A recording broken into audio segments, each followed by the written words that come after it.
Hello, YouTube. So, this is the long-awaited intersectional theory discussion that we're going to have today. I also like to call this kind of a pseudo-critical race theory, and you'll see why here in a second. It also ties it all back to why these people are operating in the left sphere of politics and why they have created and spawned these movements like Antifa.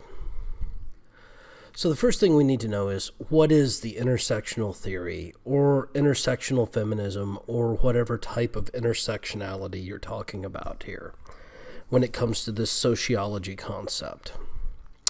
Well, let's start with the definition. It's not necessarily the best definition. It's the best one I've been able to find without going back to school for a cultural studies degree. Now that I'm in computer science and I like it there. Intersectionality or intersectional theory is a term that was first coined in 1989. Yes, that's right, folks. It hasn't even been around 40 years yet. By an American civil rights advocate and leading scholar of the critical race theory, Kimberly Williams Crenshaw. It is a study of overlapping or intersecting social identities and related systems of oppression, domination, or discrimination. Intersectionality is the idea that multiple identities intersect to create the whole that is different than the component of its identities. And these identities can intersect at gender, race, social class, ethnicity, nationality, sexual orientation, religion, age, mental disability, physical disability, mental illness, physical illness, and all other forms of identity. This also includes ideologies, folks. These aspects of identity are not unitarian, mutually exclusive entities, but rather reciprocal constructs. The theory proposes that we think of each element or trait of a person as inexorably linked with all of the other elements in order to fully understand one's identity. Now, this is really crazy because this is basically taking the identity map, which used to be a very simple construct and has been a very simple construct for over 100 years, and turning it into a fractal. For those of you who aren't math majors out there, or computer science majors, or any kind of STEM really, let me explain to you what a fractal is. A fractal is a never-ending pattern. Fractals are indefinitely complex patterns of self-similar images across different scales. They are created by repeating a simple process over and over in an ongoing feedback loop. Driven by recursion, fractals are images of dynamic systems and pictures of chaos. So instead of taking the identity map, which was more like a composite painting, you have turned around and turned the identity map into a fractal. And the most common form of the recursive fractal is the snowflake, which is why that's become a key term for people who do not believe in this intersectional theory of identity to call those that do. Now, when you look at a fractal for the person's identity and you get these intersections, you end up with these cross sections where you can be oppressed or the oppressor at every junction, because each junction, each intersection identifies you. And no intersection is exactly the same. In some intersections, you will be the oppressor or you will be discriminatory, and in other intersections, you will not.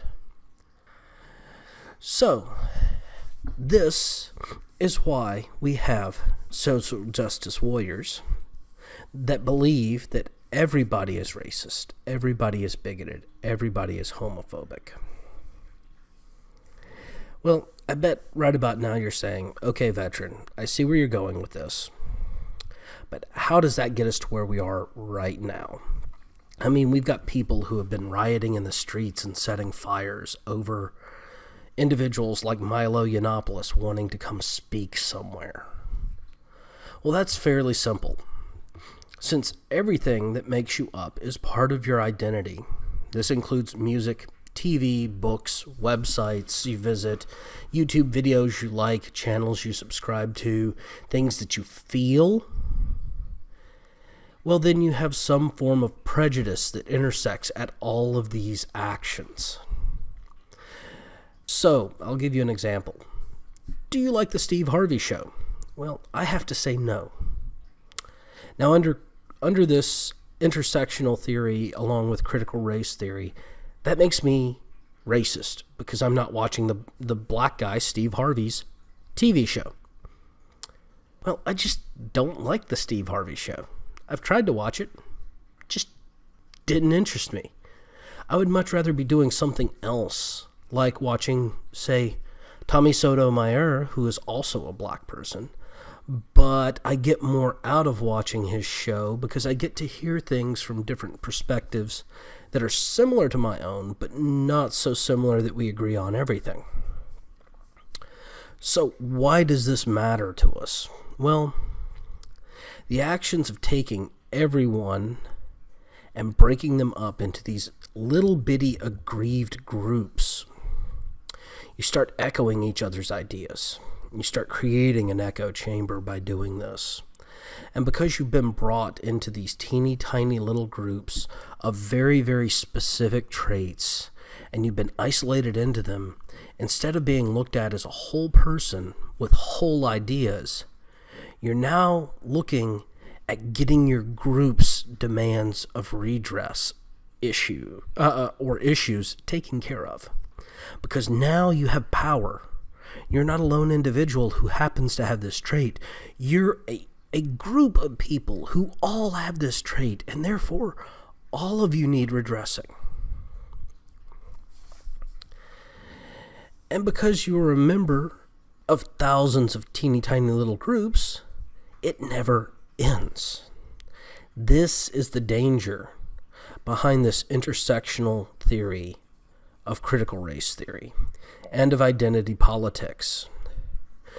There is a dissertation out of Cornell Law that you can read about this in a very, very detailed discussion. But the big principle is that critical race theory and intersectionality are not proven yet. They're not. They haven't been around long enough in the social circles and sociology to prove them.